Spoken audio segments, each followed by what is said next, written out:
नमस्कार मित्रों, आप सभी का हार्दिक स्वागत है। मित्रों, आज हम आपको बताएंगे कि मृत्यु के 24 घंटे बाद आत्मा अपने घर वापस क्यों आती है। तो चलिए शुरू करते हैं। मित्रों, गरुड़ पुराण में मृत्यु के बहुत से रहस्य बताए गए हैं। इसके अनुसार पृथ्वी पर मौत के बाद आत्मा को यमलोक में जाना पड़ता है, लेकिन यमलोक जाने के बाद भी व्यक्ति की आत्मा 24 घंटे बाद वापस पृथ्वी पर लौटती है। ऐसा क्यों होता है और इसके पीछे क्या रहस्य है, चलिए जानते हैं। जब कोई व्यक्ति मृत्यु के दरवाजे पर खड़ा होता है तो कहते हैं कि उस वक्त उसका मोह अपने प्राण के लिए कई गुना बढ़ जाता है। वह अपने सगे संबंधियों को देखकर इस कदर मोहग्रस्त हो जाता है कि इस संसार को छोड़कर जाने के लिए तैयार ही नहीं होता।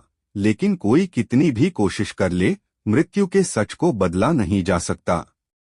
जब मनुष्य की आत्मा को मनुष्य के शरीर से खींच लिया जाता है तो यमराज उस आत्मा के कर्मों का हिसाब करने उसे पृथ्वी लोक से लेकर चली जाती है। लेकिन गरुड़ पुराण के अनुसार यमराज द्वारा आत्मा को ले जाने के बाद 24 घंटे बाद फिर से उसे धरती पर लेकर आते हैं। पृथ्वी लोक पर आने के बाद यहाँ यमराज व्यक्ति के कर्मों का लेखा एक बार फिर से देखते हैं और उस 24 घंटे के लिए मनुष्य की आत्मा पृथ्वी पर विचरण करती है। यह प्रक्रिया आत्मा को उसके कर्मों का पुनः स्मरण कराने और उसे अगले जीवन के लिए तैयार करने के लिए होती है।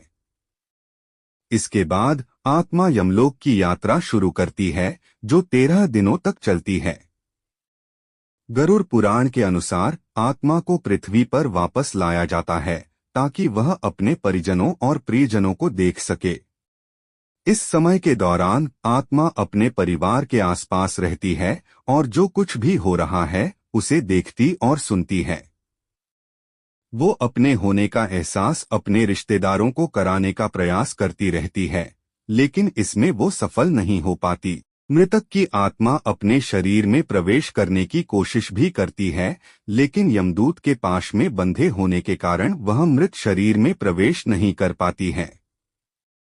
हिंदू धर्म में किसी के मरने के बाद उसकी 13वीं की जाती है, यानी 13 दिनों तक वो सारे संस्कार निभाए जाते हैं, जिससे आत्मा आसानी से इस संसार का मोह त्याग कर जा सके। इन 13 दिनों के दौरान आत्मा इतनी कमजोर रहती है कि वह अपने आगे की यात्रा करने में असमर्थ रहती है। जब 11वें और 12वें दिन उसका पिंडदान और 13वें दिन तक उसका जरूरी संस्कार हो जाता है तो आत्मा को बल के साथ साथ सूक्ष्म शरीर भी मिलता है और वह आगे की यात्रा यानी यमलोक के लिए निकलती है। इस सफर को पूरा करने के लिए आत्मा को तकरीबन 1 साल लगता है। मान्यता है कि पिंडदान के समय दिया गया भोजन आत्मा को 1 साल तक शक्ति देता रहता है।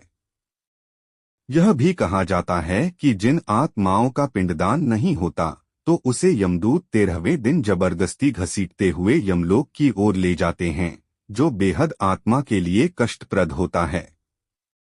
गरुड़ पुराण में यह भी बताया गया है कि अगर 13वीं के दिन मृतक के परिजनों के द्वारा किया जाने वाला भोज कर्ज लेकर किया जाए तो आत्मा को शांति नहीं मिलती। तो मित्रों, कैसी लगी हमारी जानकारी, अपनी राय कमेंट बॉक्स में दें। वीडियो अच्छी लगे तो लाइक करें व दोस्तों के साथ शेयर करें। यदि चैनल पर नए हैं तो चैनल को सब्सक्राइब करें व घंटी बटन दबाएं। धन्यवाद।